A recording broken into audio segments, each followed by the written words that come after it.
Nezuko isn't always that lovable character that has conquered the Muzan blood. During season 2, she gave in to her demon urges, achieving a power level she had never achieved before, but became a danger to the humans that she once protected. Nezuko is already a demon in Demon Slayer Hinokami Chronicles, but gameplay-wise she doesn't share any similarities with the other playable demons. She can fight with an assist, meaning she doesn't have 2 extra abilities, and she does not regenerate health when she boosts or surges. Now, before we cut to the camera, I gotta warn you guys, I had a little accident, so brace yourselves.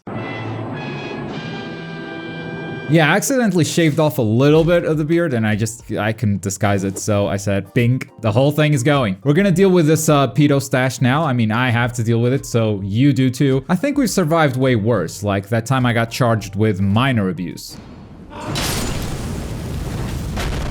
I regret nothing, those minors had it coming. But having Nezuko as an actual demon in Hinokami Chronicles with the ability to regenerate health and giving her 2 extra abilities is enough to make me want this character playable in-game. There's only one tiny little problem, which is she's only in 1 episode. Well, technically 2, but the first one she shows up at the very end, and the second one she fights only for 5 minutes. At that point, Tanjiro intervenes because he's always gotta be the good guy. So there actually aren't a lot of moves to pull from the show for this specific version of Nezuko, but she made such an impact, both because of the power that she displayed, as well as the power of puberty, that I think we'll definitely see her in the game at some point, if not in this one, in a potential sequel. And Nezuko does have some pretty unique stuff that would be awesome to use in a moveset in-game. But we're also gonna have to make up a lot of moves from nothing in order to make a complete moveset. Still, that didn't stop them from putting Makomo in the game. So let's look at how Nezuko would fight in Hinokami Chronicles, but first just do me a little favor, just a tiny bit favor. Scroll down for a bit, double check if you're subscribed. If you're not, just do it, it's free. A lot of you guys are commenting saying I thought I was subscribed and I wasn't. So just double check, and if you're not,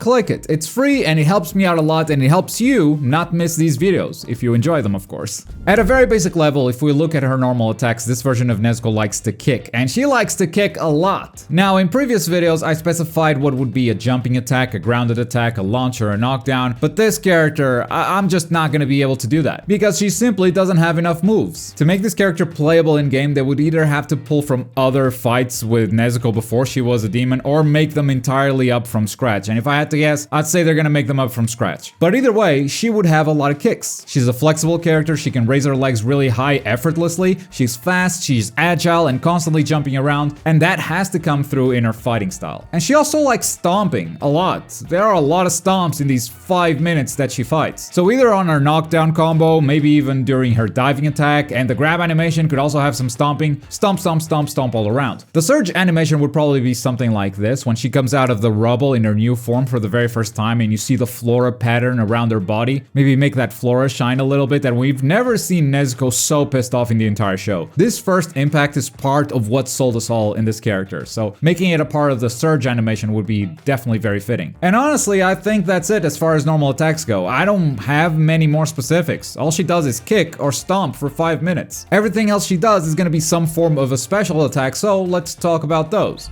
Now here's how demons work in Demon Slayer. There are 3 skills that utilize meter, which are the skill button, the tilt skill, and the guard skill. And then they have 2 more skills that utilize their demon bars. We call these the demon skill and the tilt demon skill. Usually when I make these moveset type videos, I start with the normal skills and work my way up, but I'm definitely gonna have to skip the first skill. It's just not gonna make any sense until I explain the rest. In fact, when you first jump into the game and you try to do the skill, Nezuko will probably just shout, but nothing will happen on screen. The shout won't even stagger the opponent or hit them or damage them, and you'd be confused as hell. But you're only confused because I haven't explained the rest, because this is actually something very powerful, you just haven't set it up yet. So let's move on to her tilt skill. I don't know, give her a kick or something.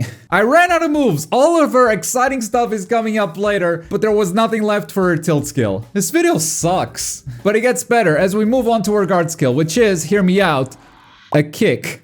But this one isn't just a kick, it is also an unstoppable dash. The dash is actually the big part of the move, it just happens to end in a kick. When Nezuko comes out of the rubble and regenerates, she immediately rushes Daki. Daki is able to cut her leg, but Nezuko immediately regenerates it and stomps Daki. So in game, I imagine an unstoppable dash attack, similar to Susamuru's charged guard skill, which is also armored, except Nezuko's wouldn't need to charge for this one. Now I know that sounds very powerful, so in Nezuko's case, it wouldn't wouldn't lead into an optimal combo. In fact, it wouldn't lead into a combo at all. This would be a combo finisher like most reversals in the game. And it also has one little extra effect if Nezuko gets hit while dashing towards the opponent, which we'll talk about after we cover the demon skills. Trust me, this is the good stuff. This is what makes the whole character make sense. For her demon skills, we're going to use one of her most unique assets, which is her ability to congeal her own blood, holding severed body parts together. And so far, all the attacks for this character are melee range. She doesn't have any ranged attacks whatsoever. This is where we give her some. For her demon skills, she's going to shoot out her own fist, detaching it from her body and then reattaching it again. So it's like a long-range punch, almost like a rocket punch, where she throws her arm with such force that it becomes detached from her body, but it keeps connected by the congealed blood. And then for her tilt demon skill, it's similar, but instead of throwing a long-range punch, she's still gonna throw the arm, but she's gonna grab the opponent and pull them back towards her. Sort of a get over here type of move, which would work both on hit or on block. On hit, it would lead into a combo. On block, it would pull the opponent in, allowing you to start your pressure. And of course, we're not done. I said I would talk about a lot of stuff after the demon skills, but both of these demon skills also have that special property that I talked about with the guard skill. If any of these demon skills hit the opponent and they are not blocked, the opponent becomes covered in Nezuko blood. Now, do you remember our first skill, the shout that did nothing? Well, if the opponent is covered in blood, then they will explode into flames, as Nezuko ignites her own blood into a pillar of pink fire. And this is what I think would make this character so extremely cool and unique. She's kind of a straightforward character, all things considered, but some of her abilities can soak the opponent in blood for a short period of time, during which, at any point, Nezuko can ignite it and engulf the opponent in flames. This could be used for high damaging combos or simply to keep the opponent in check during neutral, since it can be triggered at any time. And like I said, both demon skills would activate this blood on hit. If they get blocked, the opponent doesn't get any blood on them. However, for the guard skill, it only activates the blood if Nezuko gets hit while dashing towards the opponent. But if she does get hit, the opponent gets covered in blood. This ability is no longer a combo finisher. She can extend the combo by using her exploding blood after the guard skill for a very situational combo, which is part of why I really like this gimmick. Even if CyberConnect 2 has to make up a bunch of moves because there's not enough to pull from the show, having some ability setting up the blood so then you can just blow it on demand just sounds like an incredibly cool character to me. The blood would go away after a short period of time, so there's a limited time to either put it in a combo or scare your opponent in neutral, otherwise it would be too powerful. And to set up the blood, you'd need to use either a demon bar or you'd need to get hit during the dash, so I think overall it's pretty fair. Now for her ultimate, I got nothing. There's nothing on this version of Nezuko in the show that resembles an ultimate other than the exploding blood that we already used in her moveset, so I think her ultimate would be a combination of things. Fast dashes, kicks, lots of blood splatter covering the enemy, and finishing with this huge pillar of fire. That's probably what would happen.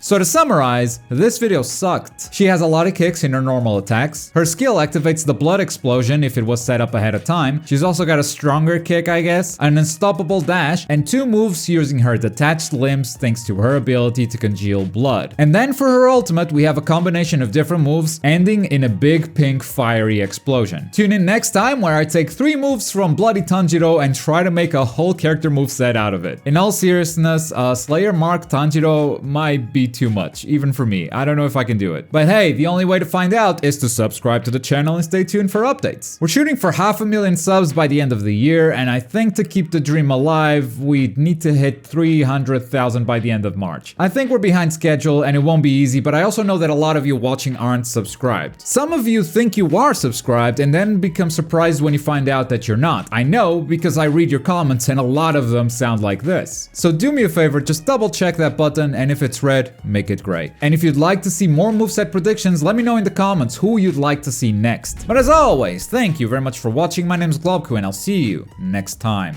Bye!